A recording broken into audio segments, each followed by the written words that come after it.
Hey everyone, National Master Jesse Cohn with some School of Chess on the Quick Bites video for you. Let's get started.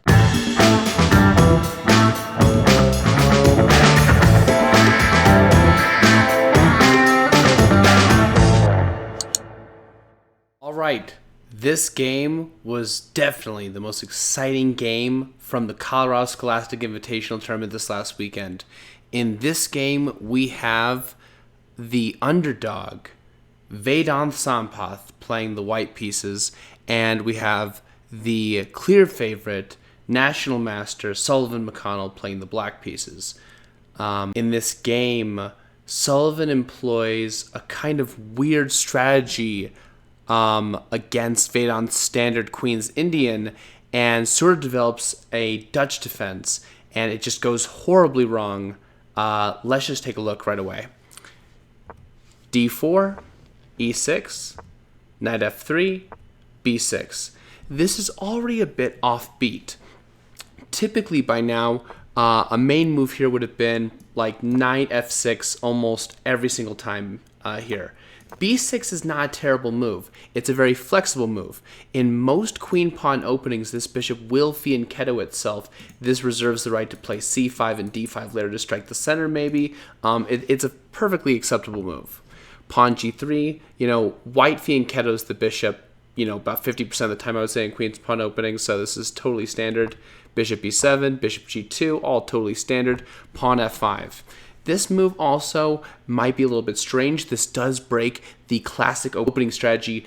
Don't push your F-pawn in the opening because it opens up that diagonal straight to your king. However, there's no way for white to exploit this, and this move is very useful to black because black is trying to claim his fair share of the center. Notice how the bishop on B7, the pawns on D7, E6, and F5 are all working together to fight for all of these light squares, right? And so taking that nice chunk of the center. Castle's kingside for safety, Knight F6, normal development, but also focusing on those light squares. Pawn to C4. And now here is the first big mistake, borderline blunder, you could say, of the game. Pawn D6. This move, on a logical level, makes a ton of sense. Black is trying to prepare the knight to come to D7, not to its normal square on C6 where it will block the bishop, and yeah, it just makes a ton of sense. This move also could prepare moves like C5 or E5 striking the center. However, it does have a drawback. All these pawns are starting to get pushed on dark squares. These light squares are starting to become weak, including E6 is now a weak square, and yeah, white actually has an extremely powerful response right now, and that move is the surprising move D5. This move is a killer. Remember, in chess, a weakness is only as weak as you can punish your opponent for making it. When black played the move pawn to D6, the square E6 is now never going to be defended by a pawn again. It's a weak square, and that means if we can get one of our pieces there, we're going to be super happy. After D5, even though this is way outnumbered, after black takes on D5, we play the move Knight G5. What does this move do? This knight is looking to hop into that super powerful outpost, soon to be outpost on E6, and notice how suddenly it opens up the bishop. And suddenly now there's that pin, so there's not going to be pawn takes pawn in light of bishop takes free bishop. And suddenly there are three attackers on that pawn and only two defenders. And so we're definitely going to win back that pawn. That knight's going to get sunk in there. He can try to stop that knight from going in there, but after the simple pawn takes pawn, this is just a winning position, believe it or not. That knight's going to go in there. It's going to be super, super powerful. Vedanth instead plays knight c3, which actually still, he has a totally great position here. And after pawn h6, this is another bad move. This move does make some sense, okay? I don't want to come across that Sullivan is just a bad player and just making bad moves, but this opening is very, very delicate. This move does have some good intentions. It does take away G5 from white's pieces. It does potentially have ideas to play G5 and expand kingside space later in the game, which is actually a very common idea in a situation like this. However, by playing pawn to h6, all it does is further put more pawns on dark squares that further weaken black's light squares. Now these are the only 2 pawns left on light squares, and you're going to see what happens here pretty soon. Rook e1, bishop e7, boom, d5. There it is. Pawn to e5. There really was no good way to handle this. If e takes d5 now, even though the knight can't go to g5, white can employ a similar idea by playing knight to h4. Suddenly there's threats of knight takes f5, maybe knight to g6, and suddenly there are 4 attackers on that pinned d5 pawn. I guarantee it's going to fall. Black plays e5. This move also makes sense because notice how white is ahead in development. Black doesn't want this position to rip open while his king is still stuck in the center. But now notice that by playing e5, almost every single black pawn is on dark squares, and white is just going to try to exploit that to death. Queen c2. Activating the queen, targeting the f5 pawn, targeting the light squares. There really isn't a great way to defend against this. For example, if black tries to counterattack by playing the move e5, trying to block the queen off, it seems like a good move. It attacks the knight, but it gives away that d4 square. And after d4, knight goes in there, threatening on f5, threatening also to go into that really great outpost on e6. This trade-off is not worth it. So instead, Sullivan sinks the bishop back into c8, undeveloping, just to guard it. Knight h4. I know that this moves the same piece twice. It also moves a knight to the rim. However, this is more of a tactical purpose than a positional purpose. There is simply no good way to guard f5. If black plays e4 at this point, there's a few ways that white might proceed that are very, very devastating. One is to simply play the move knight g6, threatening the rook, and now black can't castle through it. The black rook has to put itself on some, silly square like rook g8, and the king stays in the center. It's going to be ugly. Also very, very strong is the move f3. If black takes here, the center gets destroyed. f5 is a threat. The king is stuck in the center. Knight g6 is a threat. Knight takes f5 is a threat. This is all just looking really, really bad for black.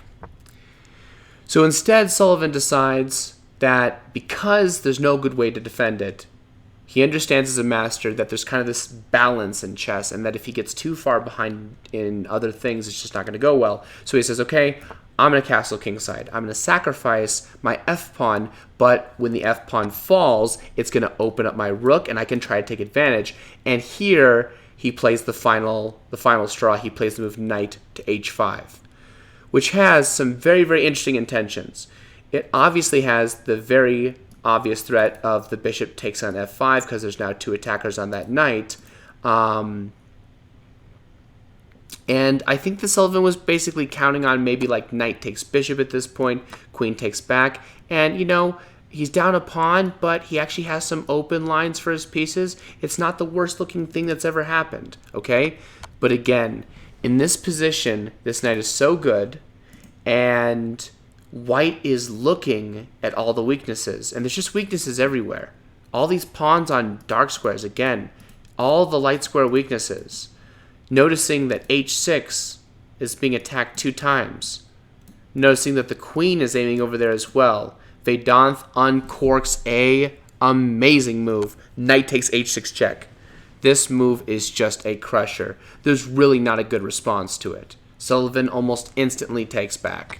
Pawn takes knight. Queen g6 check. This is such bad news for black. Black has 2 responses, and they are both not looking too great.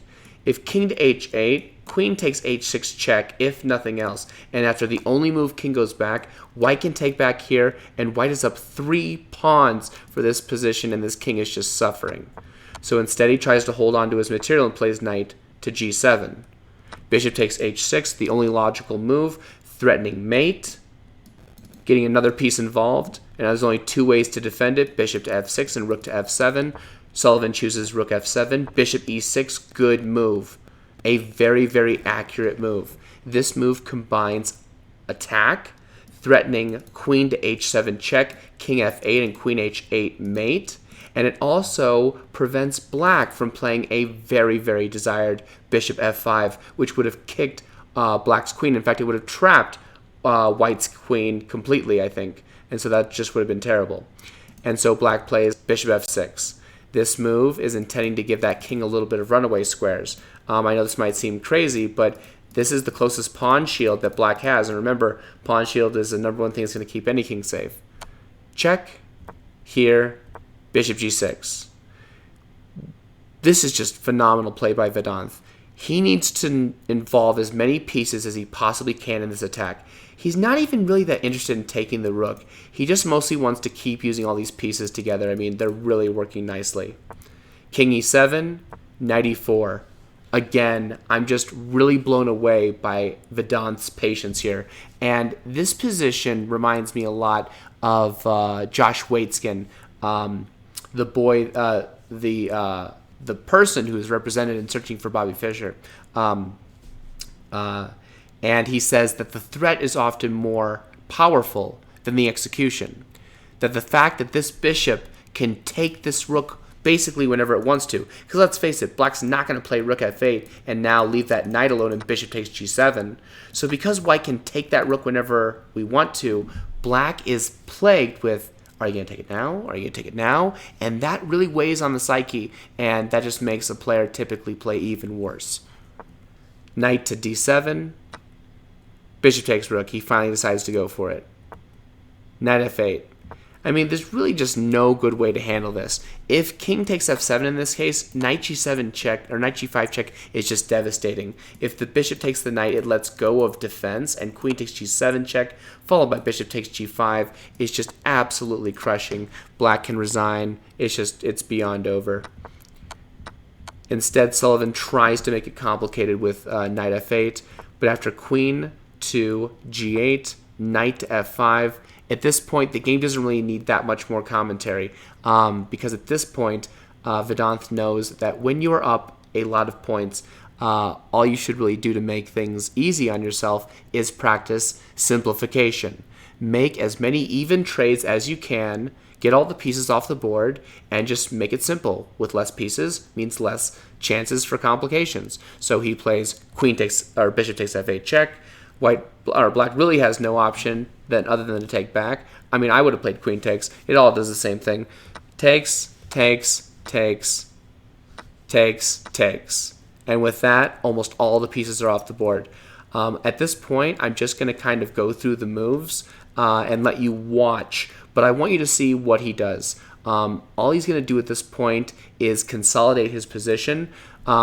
Eventually, this knight is going to end up on this completely boxed-in square, a6, and remembering that this is an endgame, and remembering that we should use our advantages, white has connected past g and h pawns. These pawns cannot be stopped by black except for pieces, and white is going to arrange the army effectively to push them. So check this out.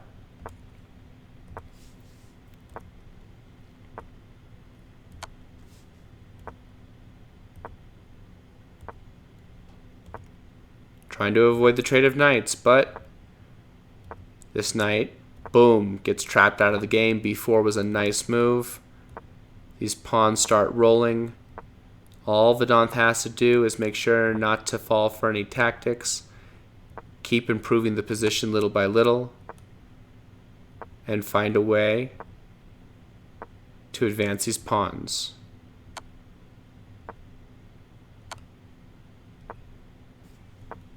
And in this position, Sullivan very understandably resigns.